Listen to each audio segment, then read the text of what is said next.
Здравствуйте. Э, Я думаю, что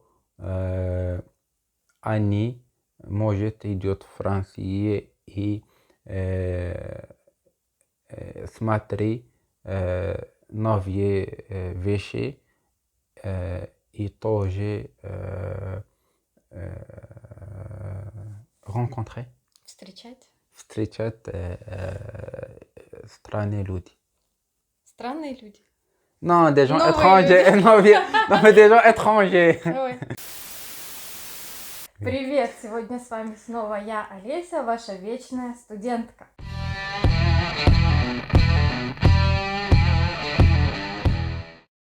Сегодня мы поговорим с Жабером Ухити, который учится во Франции и который расскажет вам о своем международном опыте учебы и работы.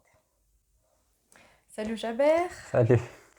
Eh bien, voilà, toi, tu as fait quand même un très long parcours avant d'arriver en France et tu as une très bonne expérience internationale. Est-ce que tu peux dire quelques mots comment tu y es arrivé? Après, bon, je te remercie déjà de m'accueillir dans tes podcasts pour les étudiants, surtout pour les étudiants étrangers. Je pense que c'est intéressant et que ça va être utile à la fin.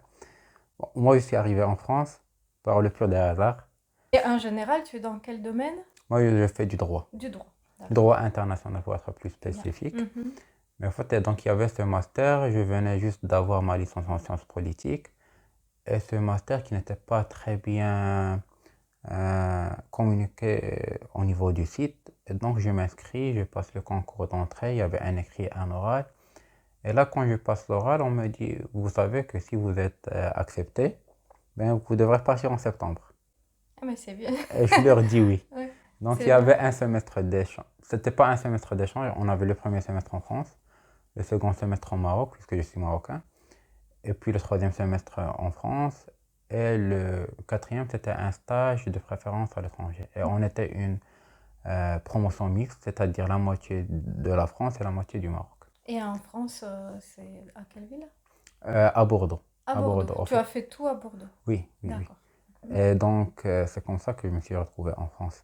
Après, on avait eu la chance d'avoir un financement, puisque c'était la première promotion, et donc on avait un financement Erasmus pour toute la promotion. Mais D'accord. Et maintenant, tu fais quoi? C'est... là, actuellement, je suis doctorant à l'Université D'accord. de Bordeaux, en co-tutelle entre l'Université de Bordeaux et de Rabat. Après, j'avais pris une année de césure et je suis parti au Collège d'Europe en Pologne, à Varsovie.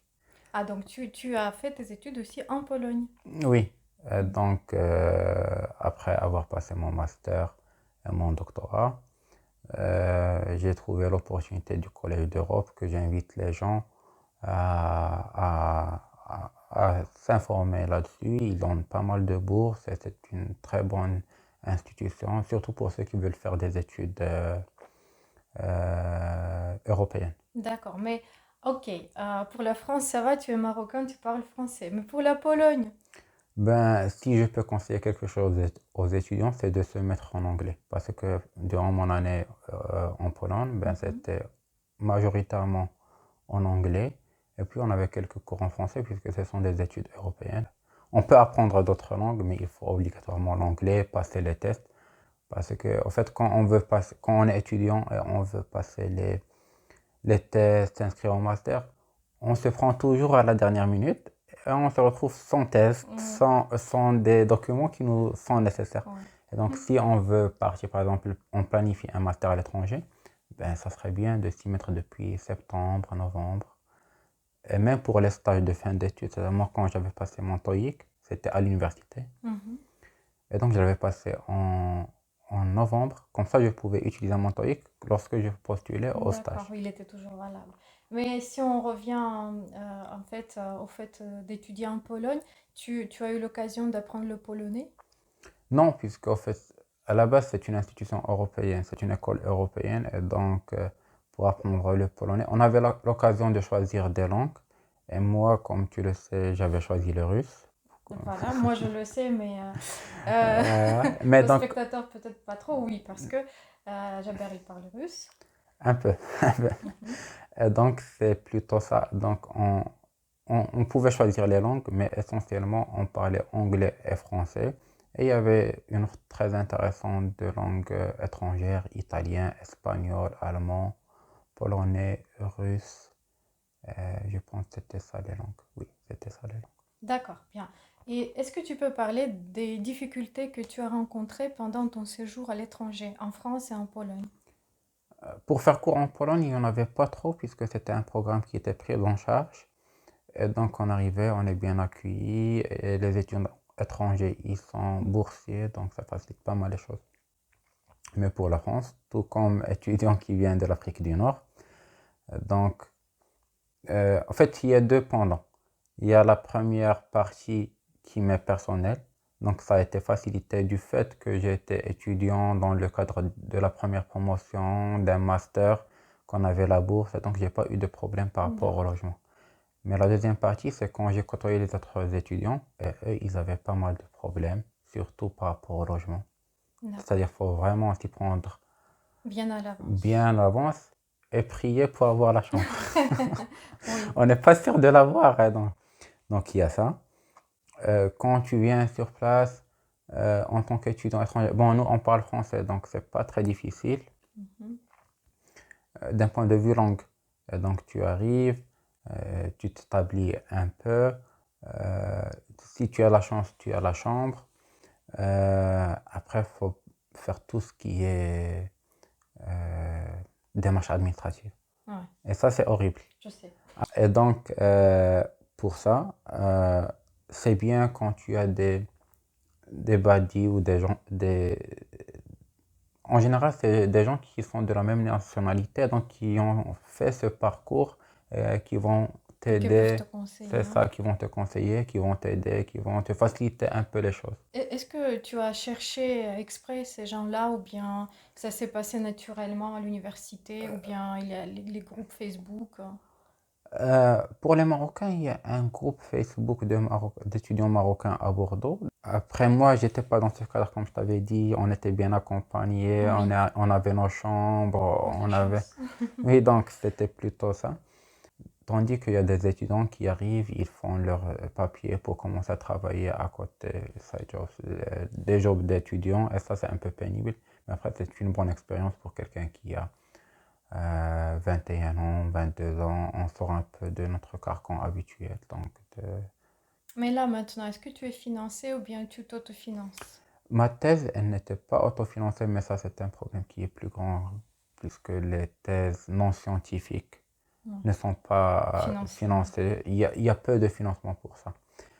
Après, moi, je m'autofinance, donc je travaille à côté, mais j'avais décidé, au lieu de faire un petit job, donc je me suis professionnalisé, et donc j'ai fait euh, ben, j'essaie de commencer ma carrière dans le domaine des projets européens. Et Mhm. actuellement, je suis euh,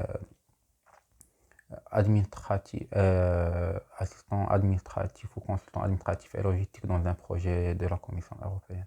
D'accord, oui. C'est ça. Bien, est-ce que tu peux donner un conseil aux étudiants étrangers qui, qui ont seulement le projet d'aller en France? Qu'est-ce qu'ils doivent faire là, dans leur pays d'origine? Ben, je pense, là, c'est bien parce que on peut faire l'économie du temps et bien chercher qu'est-ce qu'on veut faire. C'est-à-dire, si on ne sait pas qu'est-ce qu'on veut faire, il n'y a personne qui le saura.